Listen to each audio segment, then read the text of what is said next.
I'm Dave Straley, and this is Terry Havens. Yep, that's you.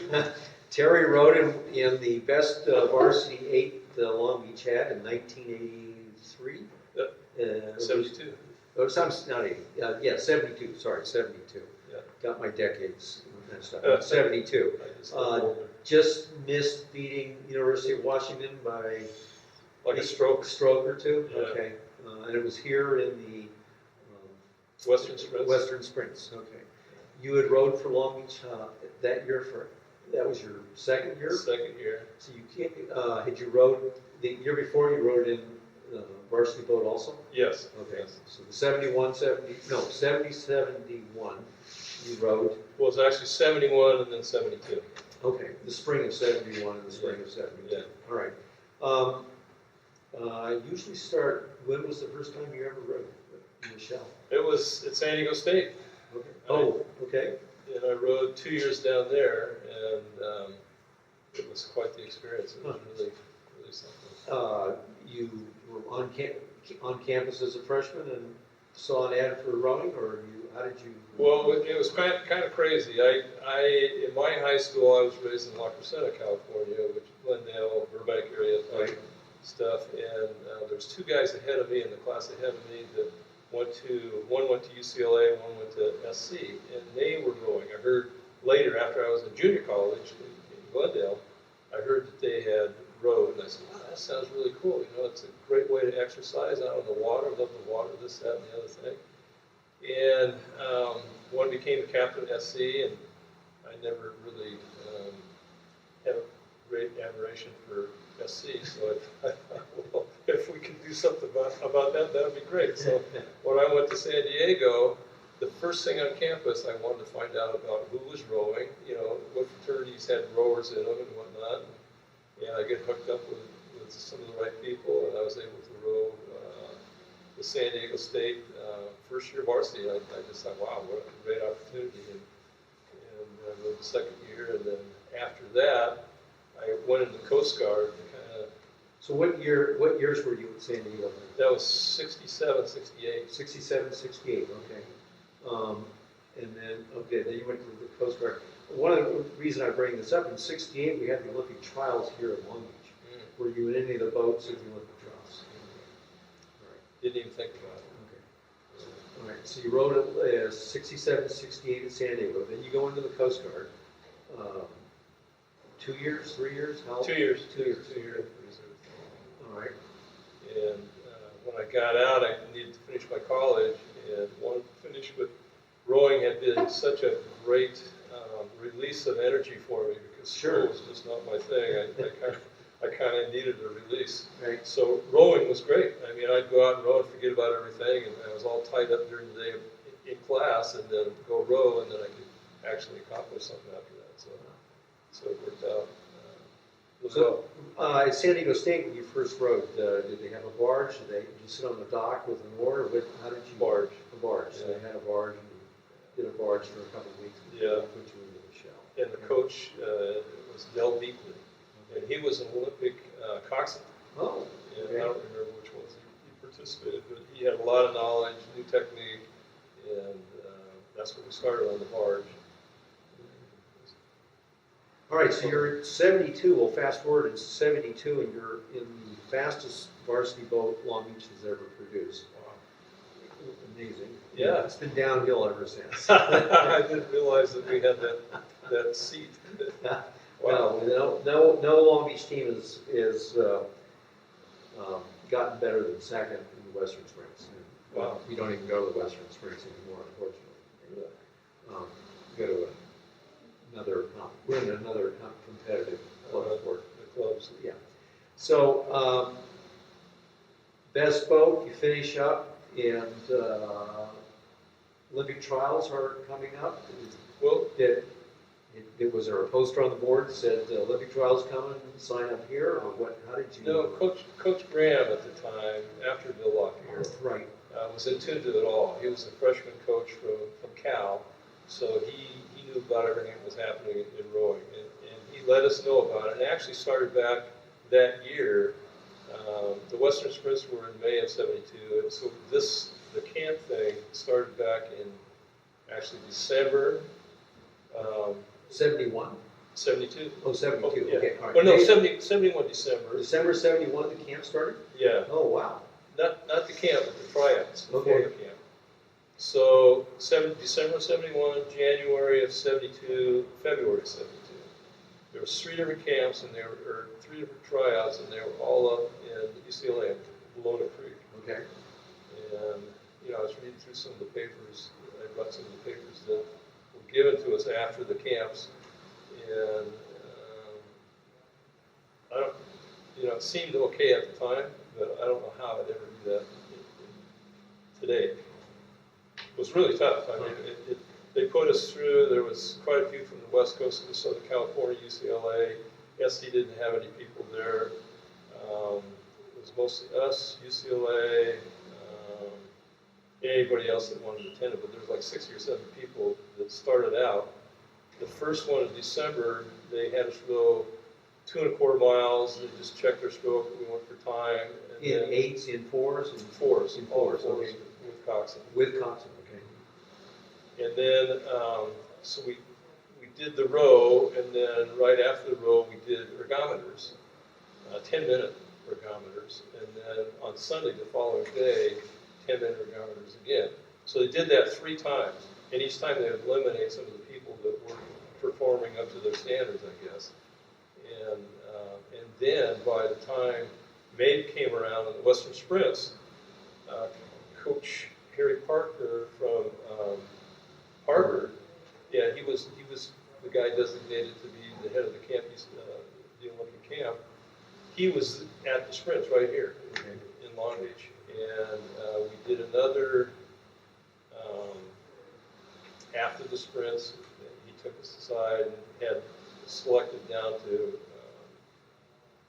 about 30 guys in Southern California, and a lot of our guys that were in the boat were along with it. I mean, Steve Buchan and Lockwood and Tom Jones, and quite a few guys. So it was pretty neat. And right after being beat by Washington, just by a hair, Right. according to us. Right.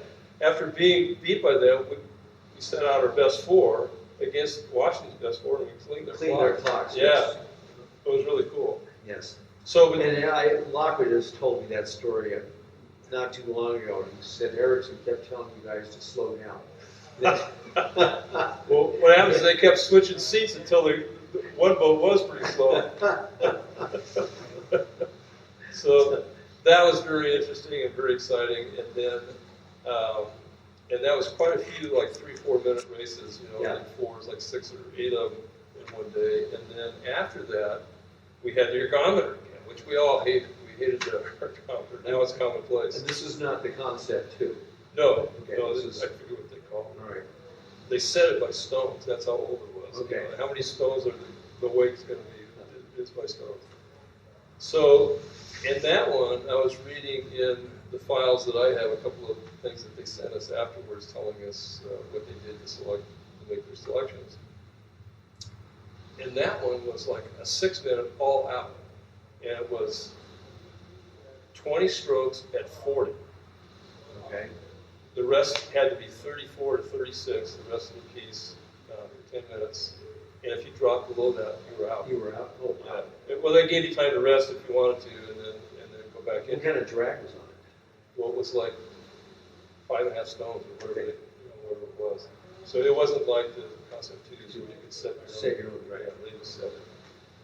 So that was kind of it. And then after those trials, more or less, they selected the guys, and Ken Ball and I were lucky enough to be part of the camp. So then you went to, so you got the letter that we read, you went to Hanover, New Hampshire? New Hampshire. Okay. And there were 40 of you, and they were going to get it down to 16. Yeah. There was actually about 50. We selected about 50 people across the country. Quite a few Washington guys, of course, our guys, a couple of UCLA guys, anything from Orange Coast, I mean, that was the West Coast selection more or less. And so we went back to Hanover, right where Dartmouth is, and the rolling boathouse, right on the Connecticut River, which was really beautiful. I mean, big wide river, not too much of a current. It was the first time for me really to row on fresh water. What time of year? That was June. We arrived at the camp about June 8th, I think it was. It can get hot and humid there. Wasn't that? Was it bad? No, it wasn't that. And great water. There was only a couple of days that the wind came up, and so it was perfect. I mean, they kind of known that apparently, and used that facility. Again, more testing every day, testing, seat races. In Fords, seat races in Fords. Okay. Yeah, they didn't really bring the eights out until after I had been cut, and then they got down to business at the eight.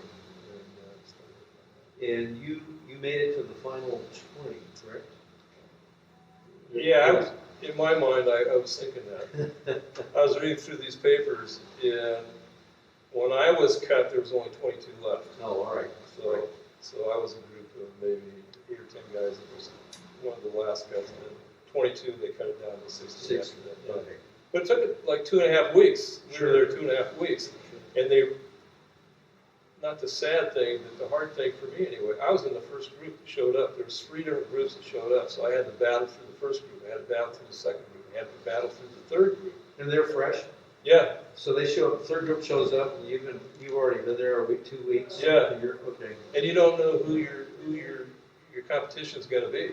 Okay. So every 6 days or so, it was a new group, and then they'd cut 10 or 12 people, and they'd cut again. So it was pretty tense. And then we had the ergometer, pretty strategic ergometer testing again, right in the middle of all that. And gosh, it was quite an experience. They had physiologists that were taking blood samples. We had masks on that were collecting our oxygen. VO2? Yeah. Did they do VO2 at that time? VO2. Your volume, your ability to, your oxygen exchange. Yeah, I think so. Your ability to breathe and get the oxygen in your blood and get it out. Yeah, how well your system Yes. assimilates the oxygen. Right. I have a sheet that I'll show you that has all that information on it. And it has these different things at the top of these columns, and I didn't know what they were. I'm okay with these because I'm competing with some of the best guys, and their numbers seem to be about the same, so I'm okay. But it was something different than I'd ever. And the neat thing that I learned at the time was that rowing, the energy exerting in energy burn in rowing is only second to cross-country skiing. Skiing, yeah. I cross-country ski. You do that too? Yes, and there's a lot of similarities. Maybe I should interview you. No, I never made it till living camp. So. That was certainly a privilege, that's for sure. The funny thing that I kind of relate to is Ed Graham kind of set it all up, and I said, well, I'll give it a shot. I hadn't even thought about the Olympics in the past, and I said, well, I'll give it a shot. And most of our guys did. They all went up there, and we were lucky we were in the shape that we were at that time. In the final 16, how many were from the West Coast? You know? Zero. Zero from the West Coast? Oh no, there might have been 1 or 2 from Washington. Washington in the final 8. Right. Okay, and then Mostly Harvard. And, Yep. Mostly Harvard. That's good. And the national coach was from Harvard. We'll just throw that in. But the thing is, I didn't think about it too much until after the camp. But the thing of it is, I'm reading through some of the statistics that were sent to me, and I just recently read through them. Some of these guys were like maybe 6'1", 180 pounds, and they were scoring higher on the ergometer than some of the real studs that were out there. Oh. So weight, strength for weight, Right. and ability to row the boat was up there. Okay. So they proved themselves. Sells them. Yeah. And they were the national champions in '68, so they went to the Olympics. Right, then. right. And so they stuck around, started rowing. Some were rowing at, out in the Bay Area up there for Stanford, and or with Stanford crews, and whatnot. So they're pretty dedicated guys. Well, that's great. We do these interviews for three purposes. One is to talk about the camaraderie in the past. The second is to talk about the hard work.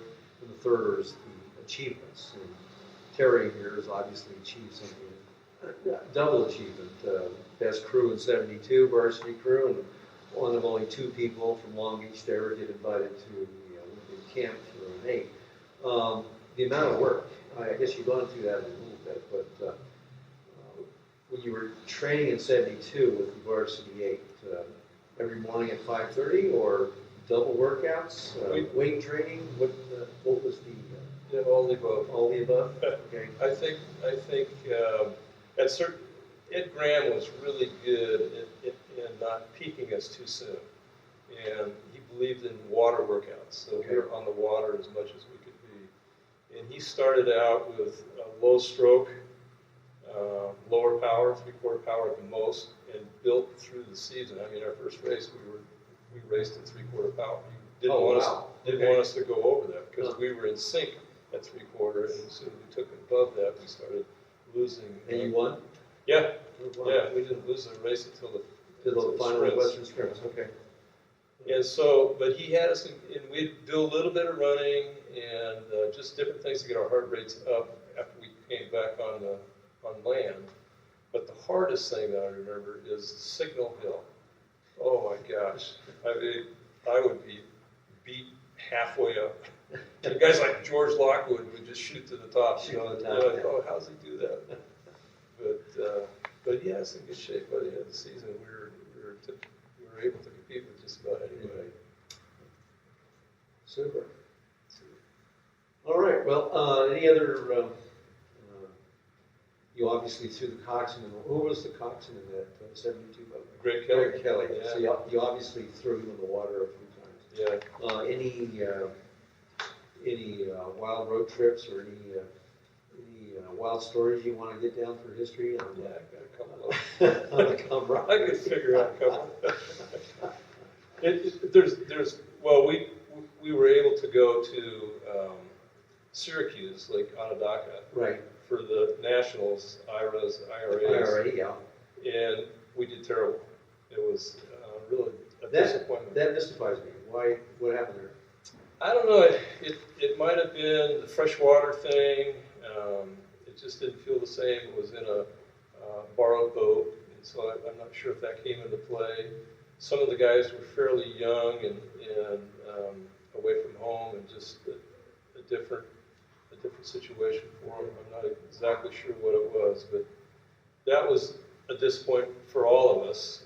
Even though we got the chance to go, I mean, the school paid for it, and we were able to go.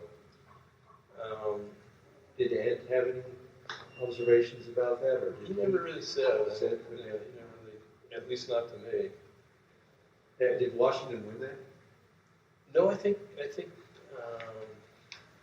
maybe like Brown or somebody. Right. And Washington came in second, but Washington came in second. You almost beat Washington by inches here, yeah, and then you go back there and we didn't even make it through the first round. make it through the first round. First heat, yeah. Brown might have been in the first heat. We really hadn't heard about Brown, and they had a pretty good team. But so that was kind of interesting. The other interesting thing that is funny to me is our Olympic 8 that went that year got a silver. The gold medal went to New Zealand. And a friend of mine, I was working at Disneyland at the time, and I was kind of following what was going on in Europe. It was in Germany, Munich. Right, Germany that year.